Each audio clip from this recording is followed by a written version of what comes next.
Quand on investit, il y a toujours ce dilemme. C'est un peu un exercice d'équilibriste. Comment faire fructifier son argent sans prendre le risque de tout perdre? Eh bien, imaginez qu'il existe une stratégie. Une stratégie basée sur la force du nombre pour rendre la traversée beaucoup plus sûre. Voilà la grande question, pas vrai? Comment est-ce qu'on fait pour profiter du potentiel des marchés sans y laisser toutes ses plumes? C'est exactement ce qu'on va décortiquer ensemble. Bon, avant de parler de la solution, il faut bien comprendre le problème. Et pour ça, on va regarder sa forme la plus extrême, le risque du tout ou rien, le pari unique. Alors imaginons un scénario. On prend toutes ces économies et on les place sur une seule et unique entreprise. On mise tout sur le même cheval. C'est clair, l'espoir de gain est énorme, mais ça veut aussi dire qu'on a une confiance aveugle, absolue, dans la réussite de cette seule société. Et c'est là que ça devient critique. Que se passe-t-il si le château de cartes s'effondre? Si cette fameuse entreprise sur laquelle on a tout misé fait faillite? Eh bien, la conséquence est brutale, et elle est simple. L'investissement tombe à zéro. On perd tout. Heureusement, face à ce risque un peu radical, il y a une solution. Une solution qui est à la fois élégante et très puissante.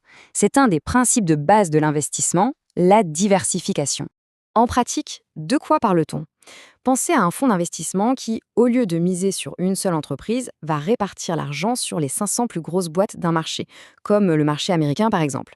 En gros, l'idée, ce n'est plus de chercher l'aiguille dans la botte de foin, c'est d'acheter la botte de foin tout entière. Ok, l'idée est séduisante, c'est sûr. Mais en pratique, comment ça fonctionne? Comment un seul investissement peut-il être réparti sur autant d'entreprises à la fois? Ce chiffre, 500, c'est vraiment la clé de voûte de tout le système. C'est là que c'est assez fascinant.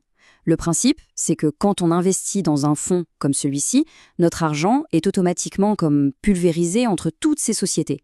Un seul placement se transforme en 500 petites participations, une dans chaque entreprise. C'est un peu comme un gâteau qu'on aurait coupé en 500 parts. Chaque part, c'est une entreprise. Si une petite part tombe par terre, bon, c'est dommage, mais le gâteau, lui, il est toujours là, quasiment intact. En théorie, ça se tient. Mais concrètement, comment est-ce que cette répartition massive arrive à protéger un investissement? C'est ce qu'on appelle la protection par le nombre. Et là, il y a une phrase de notre source qui résume tout à la perfection. Le point crucial, c'est ça. Si une seule de ces entreprises fait faillite, l'investissement global ne subit pas de choc majeur. C'est un petit accroc, oui, mais ce n'est pas une catastrophe. La comparaison est vraiment parlante. D'un côté, on a le château de cartes, super fragile, qui s'écroule si on enlève un seul élément. Et de l'autre, on a plutôt une ville entière bien solide. La faillite d'une seule entreprise, eh bien, elle est absorbée par la force collective des 499 autres. On ne dépend plus d'un seul pilier, mais d'une fondation très très large. Alors, au final, qu'est-ce qu'on doit retenir de tout ça? D'abord que cette approche réduit énormément la dépendance au succès d'une seule société. Ensuite, qu'elle crée un véritable filet de sécurité contre les pépins d'une entreprise en particulier. Et enfin, et c'est peut-être le plus important, elle dilue le risque en le répartissant sur un très large pan de l'économie. La diversification, on le voit, c'est un outil incroyablement puissant pour gérer le risque. Mais est-ce que c'est pour autant la seule et unique règle d'or de l'investissement? Ou est-ce que ce n'est que la toute première étape d'un monde de stratégie bien plus vaste?